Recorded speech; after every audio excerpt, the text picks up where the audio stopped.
Hi everyone, welcome back to my channel, and if you're new, welcome. I'm Stefania. Today I'm gonna talk about a book that I've read, Twin Crowns, and I'm gonna do it while I'm gonna create a spread for it in my reading journal. That's why I have my reading journal here. This is a review and it's not gonna be spoiler free.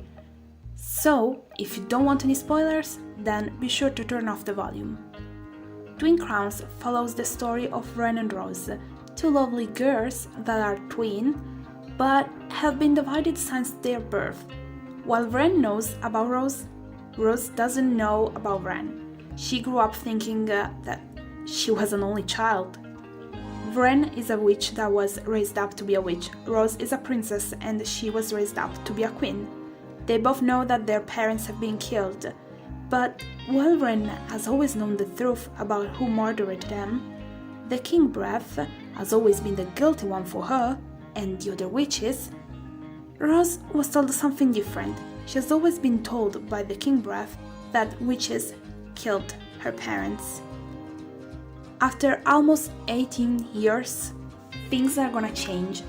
For the witches, Ren is the one that has to become queen. So the witches are gonna be able to live again. They won't have to hide anymore.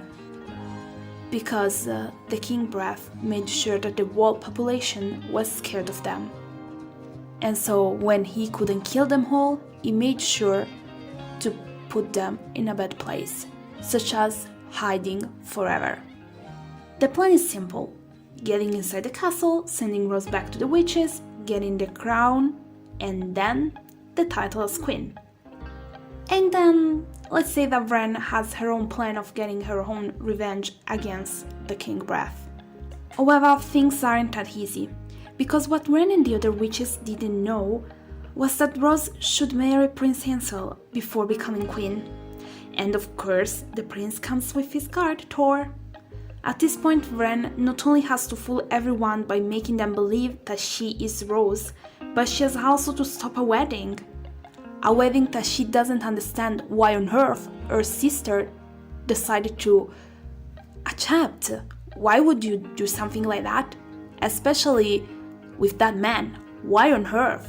You know who has his brother, so why would you marry him? Rose, on the other hand, has to deal with Shen, a weary witch who is also Ren's best friend. While she's with him, she finds out the truth. She is a witch herself.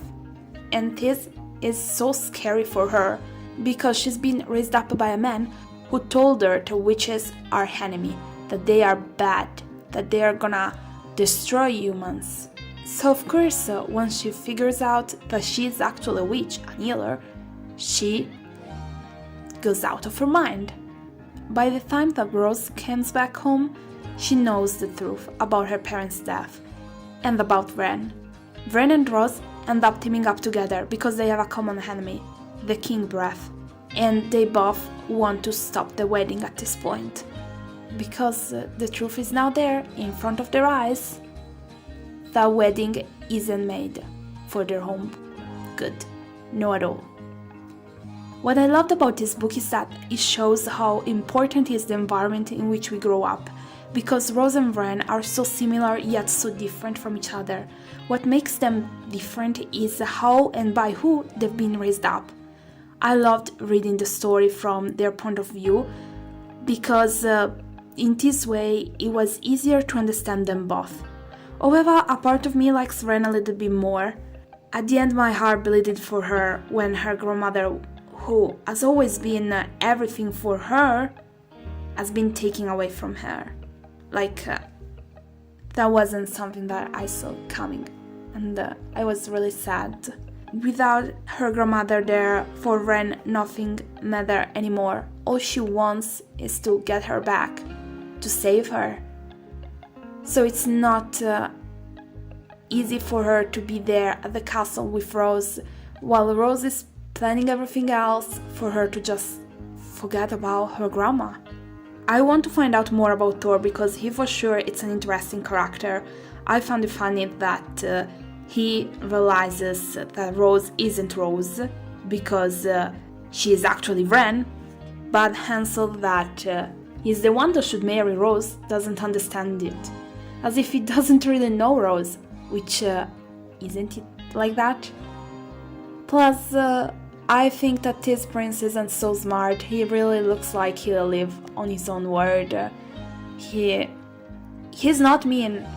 He's a good person, but he's just not so smart, and he's really like that person who has his head in the clouds the whole time. So I had a few laughs about him, especially because it was incredibly funny to see him like that and having Thor there next to him being so different from him. As soon as I finished this book, I had to start the second one, so I did it. I was wondering, have you read this book? If yes, did you like it? If no, are you planning on reading it? Let me know it with a comment because I want to know your opinion about it. If you've enjoyed this video, remember to give it a thumb up and to subscribe for more videos like this one. Let me know with a comment if you would love to see something like this video, but also for the second book, because I might decide to do something like that as well once I'm done with it. As always, thank you so much for your support. See you next time. Bye!